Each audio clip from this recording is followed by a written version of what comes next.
We'll be up here talking about music and games. Mr. Doyle Donehoo over here to my right, and Mr. Tim Wynn over here to my left. Both these guys are, they definitely deserve a round of applause. We appreciate them being here. So we're going to kind of do a little bit of an overview of how these guys get into the trenches and how to use SONAR X1 on a daily basis. And like specifically having meetings with some of these game developers, and then they come and then you come back and they give you an overall feel of what they're looking for. You go back to your studio and start writing. How does that Yeah, process? I mean, usually at the very beginning, you know, you start off with a whole cue sheet sort of thing like that, where we have this so many levels. For the darkness, they wanted, the levels weren't done, so some of it had to get done. All right, we have this new level that needs music. We need a little bit of ambience music here. This is when it needs to change, and all that sort of stuff like that. So you plan it ahead of time, just in a general sense of how many minutes you want to write, and then you start slowly chopping it up, bit by bit by bit, and how you can allocate the minutes, you know, for things. Yeah. Very cool. You want a little bit about how it works for you? I mean, you have a studio as well. You're recording all day long. I think one of the major differences between he and I is that he truly does MIDI mock-ups. When he does something, he does it with the intention of taking it to orchestra. Whereas the way I do things, the way I produce things, the intention is to bring it to a point where it stands on its own right.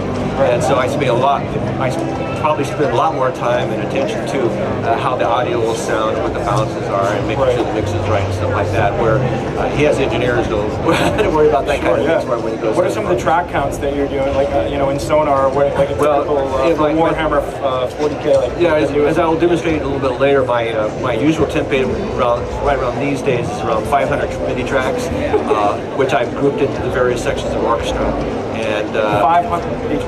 Yes, about 500, because over the years I've collected so many different instruments from so many different libraries. I've cherry-picked the best ones and put them in there. And so my orchestra sounds like my orchestra.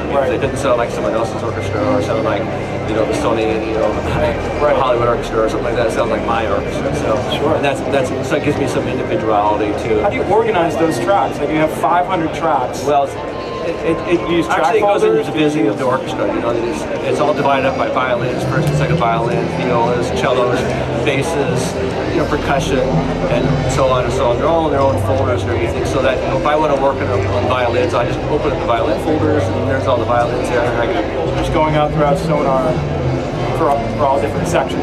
Yeah, that's right. So I only have, so even though that's a lot of stuff, I can actually put all 500 tracks on the screen, except for that most everything's in the folders, and I have to open a folder or more individual parts. And it gives you a very graphical look at overall as a composition too, because you can look at it and say, oh well, you know, I didn't do too much with woodwinds. Maybe I ought to go back and, you know, and do a little bit more, you know, be a little more conscientious about my orchestration.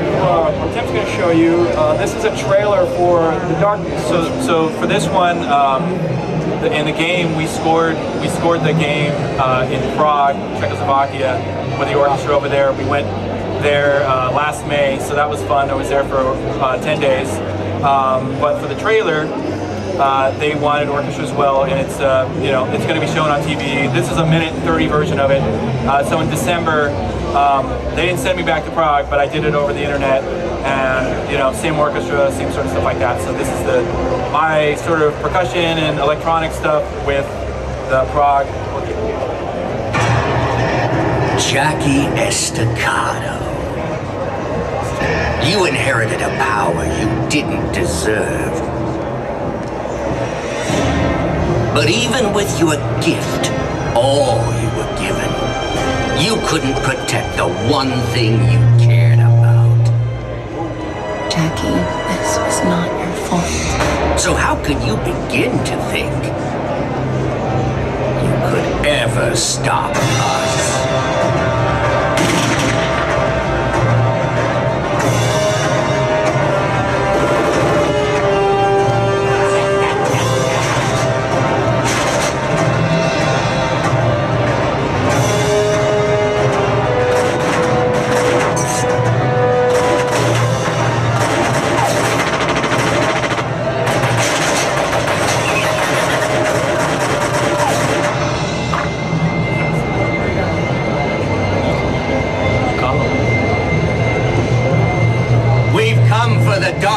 Jackie.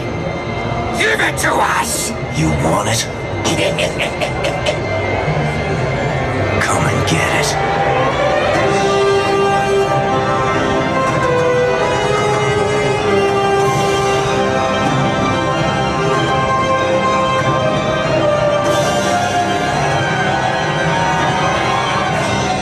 Very cool. Cool. Yeah. Ah, thank you. Very cool. So when you write this stuff, does it actually, you know, you'll how does the orchestra get the music that you write? So for this, I write it. Basically, it sounded pretty much like that exactly. I mocked it up pretty strong because I have to mock it up pretty good because otherwise I won't get it approved. As much as I've tried to say, sketch it out, yeah, it's gonna be like that. Don't worry, the orchestra is gonna make it better. Right. It doesn't work that well. Right. So it actually sounds pretty similar to that.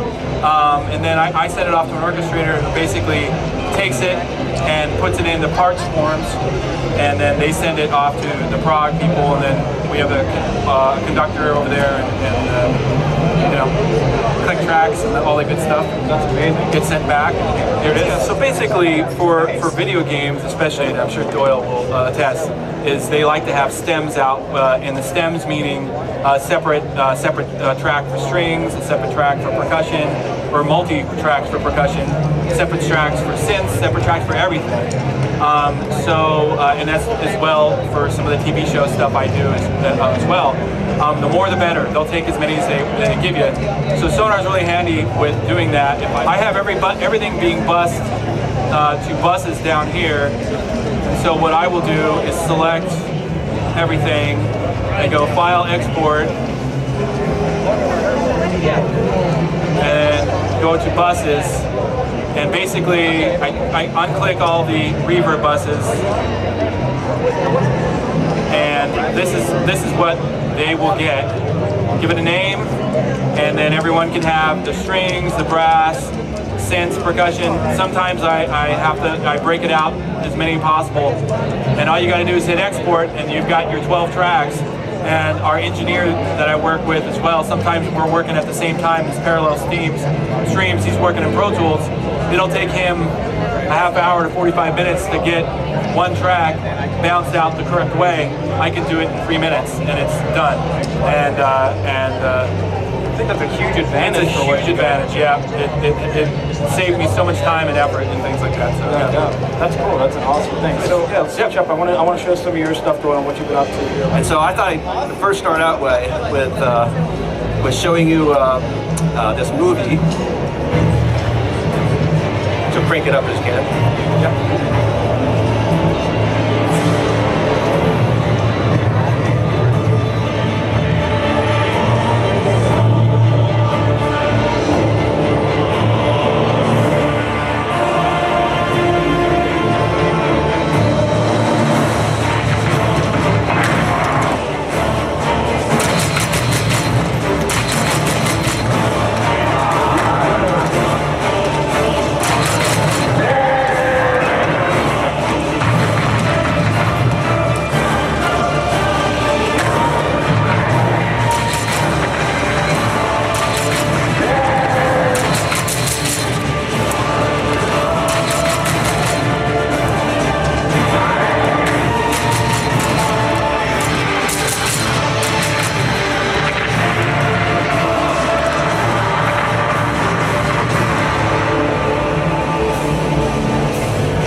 You created in SONAR. It's all this music was created in SONAR.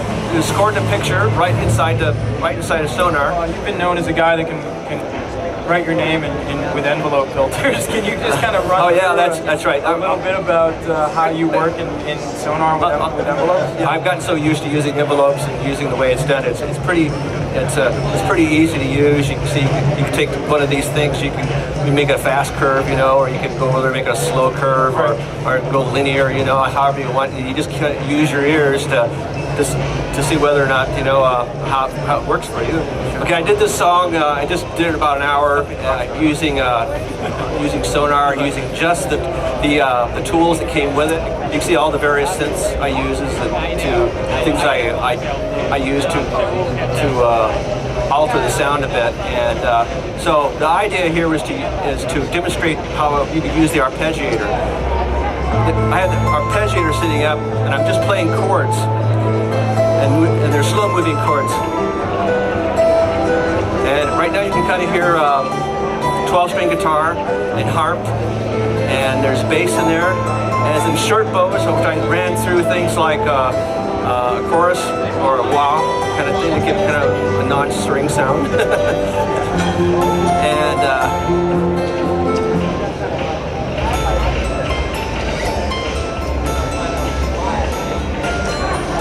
see, I'm just playing simple chords here, simple triads.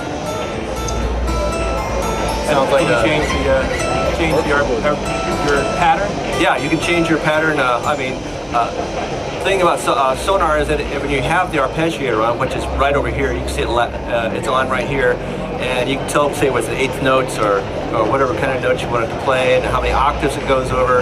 And also you can go over here and load, like various rhythms and things. It's pretty extensive. Cool. All right. Well, I guess that's it. Thank you. Well, thanks to Doyle. Thank you guys for hanging out.